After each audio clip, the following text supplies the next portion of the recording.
और ब्रेक के बाद आपका फिर से स्वागत है। पश्चिम बंगाल में चौथे चरण के मतदान के दौरान जमकर हिंसा हुई है। सुरक्षा बलों की गोलाबारी में 4 लोगों की मौत हो गई। वहीं पीएम मोदी ने हिंसा पर दुख जताया है और कहा है कि बीजेपी को मिल रहे जन समर्थन को देखकर ममता बनर्जी बौखला गई है। तो देखिए हमारी एक खास रिपोर्ट।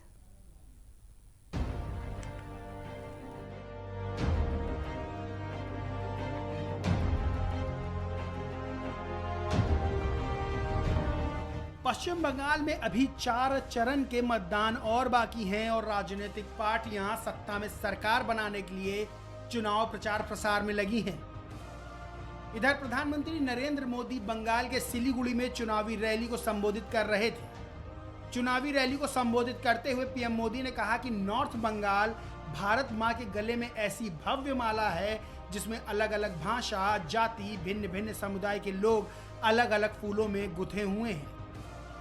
यहाँ एक भारत श्रेष्ठ भारत की सुंदर तस्वीर दिखती है। प्रधानमंत्री मोदी ने कहा कि इस बीच कूच बिहार में जो हुआ वो बहुत दुखद है। जिन लोगों की मृत्यु हुई है मैं उनके निधन पे दुख जताता हूँ।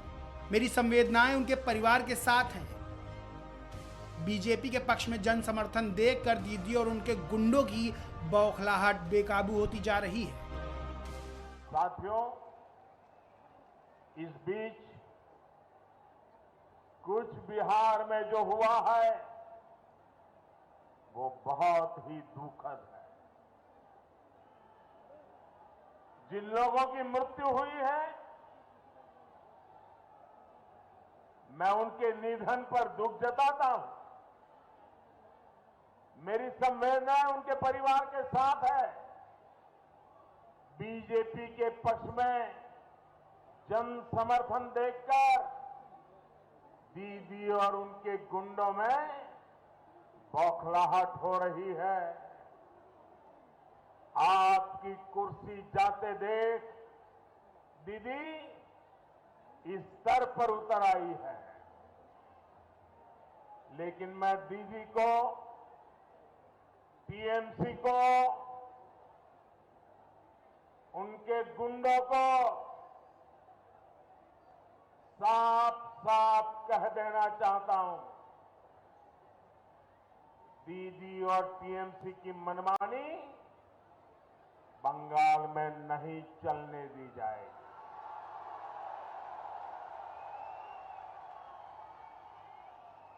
मेरा चुनाव आयोग से आग्रह है कि कुछ बिहार में जो हुआ उसके दोषियों पर सख्त से सख्त कार्रवाई हो। प्रधानमंत्री नरेंद्र मोदी ने कहा कि अपनी कुर्सी जाते देख दीदी इस स्तर पर उतर आई हैं। दीदी और टीएमसी की मनमानी बंगाल में नहीं चलने दी जाएगी। मेरा चुनाव आयोग से आग्रह है कि कूच बिहार में जो हुआ उसके दोषियों पर सख्त से सख्त कार्रवाई हो। उन्होंने तृणमूल कांग्रेस पर लोगों को सुरक्षा बलों के खिलाफ उकसाने और उनकी राह में रोड़े अटकाने का आरोप लगाया और कहा ऐसे तरीकों से भी ममता बनर्जी की सरकार बचने वाली नहीं है। बता दें कि कूच बिहार जिले के सीतलकुची में स्थानीय लोगों द्वारा हमला किए जाने के बाद सीआईएसएफ ने कथित तौर पर गोलियां चलाईं जिसमें 4 लोगों की मौत हो गई। ऐसे आरोप है कि स्थानीय लोगों ने सीआईएसएफ जवानों की राइफलें छीनने की कोशिश की। पीएम मोदी ने आगे कहा कि मैंने सोशल मीडिया में एक वीडियो देखा, उसमें दीदी के करीबी बंगाल के पर्यटन मंत्री और यहां पास के ही विधायक लोगों को धमका रहे हैं। उन्होंने कहा कि अगर बीजेपी को वोट दिया तो लोगों को उठाकर बाहर फेंक दिया जाएगा। ये भाषा, ऐसी धमकी आपको मंजूर है? प्रधानमंत्री मोदी ने आगे कहा कि बंगाल के लोग यही रहेंगे, अगर जाना ही है तो सरकार से आपको जाना होगा। दीदी, आप बंगाल के लोगों की भाग्य विधाता नहीं हैं, बंगाल के लोग आपकी जागीर नहीं हैं। पीएम मोदी ने आगे कहा कि बंगाल के लोगों ने तय कर दिया है, आपको जाना ही होगा। आप अकेली नहीं जाएंगी, आपके पूरे गिरोह को जनता हटाने वाली है। बता दें, पीएम मोदी ने सिलीगुड़ी में चुनावी रैली के दौरान ममता बनर्जी पर जमकर निशाना साधा और दावा किया कि जनता ममता बनर्जी को इस चुनाव में बेदखल कर देगी। Desk report, prime TV. Delhi में कोरोना का कहर लगातार जारी है, जिसे देखते हुए दिल्ली में नाइट कर्फ्यू लगाया गया है।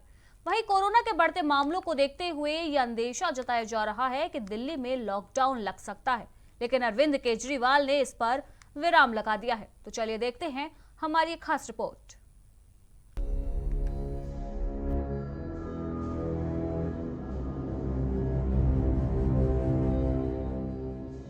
कोरोना के बढ़ते मामलों के बीच मुख्यमंत्री अरविंद केजरीवाल ने पत्रकारों से बातचीत में कहा कि शहर में लॉकडाउन नहीं लगाया जाएगा और ना ही किसी तरह के कोई नए प्रतिबंध लगाए जाएंगे।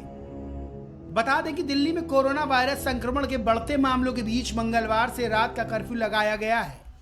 इसके तहत रात 10 बजे से सुबह 5 बजे तक सामान्य और व्यापारिक गतिविधियों पर प्रतिबंध है। दिल्ली की तर्ज पर इससे सटे यूपी के गाजियाबाद और नोएडा में भी नाइट कर्फ्यू लगा दिया गया है। वहीं दिल्ली में कोरोना के बढ़ते मामलों के मद्देनजर लॉकडाउन की बातें लगातार कही जा रही हैं, लेकिन अरविंद केजरीवाल सरकार लोगों के रोजगार, कारोबार और अर्थव्यवस्था के चलते लॉकडाउन नहीं लगाना चाहती है। पत्रकारों से बातचीत से पहले मुख्यमंत्री अरविंद केजरीवाल ने दिल्ली में कोरोना के मामले तेजी से बढ़ने के बीच लोकनायक अस्पताल का दौरा कर व्यवस्थाओं का जायजा लिया। इस दौरान मुख्यमंत्री ने कहा कि कोरोना के मामले तेजी से बढ़ रहे हैं, इसके लिए टीकाकरण में तेजी लाने की जरूरत है। यह भी बताया कि अभी हमारे पास 8 से 10 दिन की वैक्सीन है।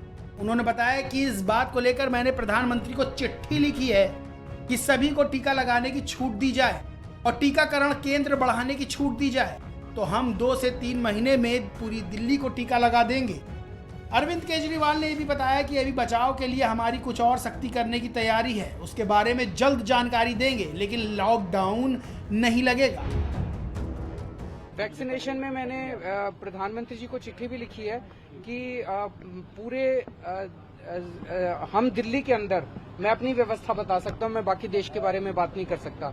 अगर हमें समुचित नंबर में वैक्सीनेशन की डोजेस उपलब्ध करा दी जाएं, एज की लिमिट हटा दी जाए और वैक्सीनेशन सेंटर्स खोलने के नियम, हमें बड़े स्तर के ऊपर वैक्सीनेशन सेंटर खोलने की इजाजत दे दी जाए, तो हम 2 से 3 महीने के अंदर पूरी दिल्ली को वैक्सीनेट कर सकते हैं। और वैक्सीनेशन अगर हो जाएगी तो कोरोना की जो सीरियसनेस है वो खत्म हो जाएगी। कोरोना फिर बीमारी से दिल्ली में आज की डेट में हमारे पास 7 से 10 दिन की वैक्सीन है और बहुत स्ट्रांग कंडीशंस हैं। 45 साल से कम को लगा नहीं सकते हैं। ये सब कंडीशंस इस टाइम मुझे लगता है हटाने की जरूरत है। हमें बहुत बड़े स्तर के ऊपर वैक्सीनेशन ड्राइव करने की जरूरत है। वो सब अभी हम कंफर्टेबल पोजीशन में।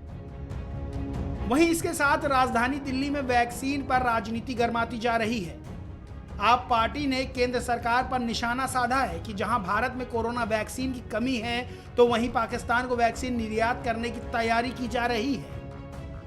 पाकिस्तान भारत में आतंकी निर्यात करता है, तो वहीं भारत पाकिस्तान को वैक्सीन निर्यात कर रहा है। Desk report, prime TV. और इसी के साथ बड़ी खबर में फिलहाल इतना ही। देश दुनिया की बाकी की तमाम खबरों के लिए देखते रहिए प्राइम टीवी। नमस्कार।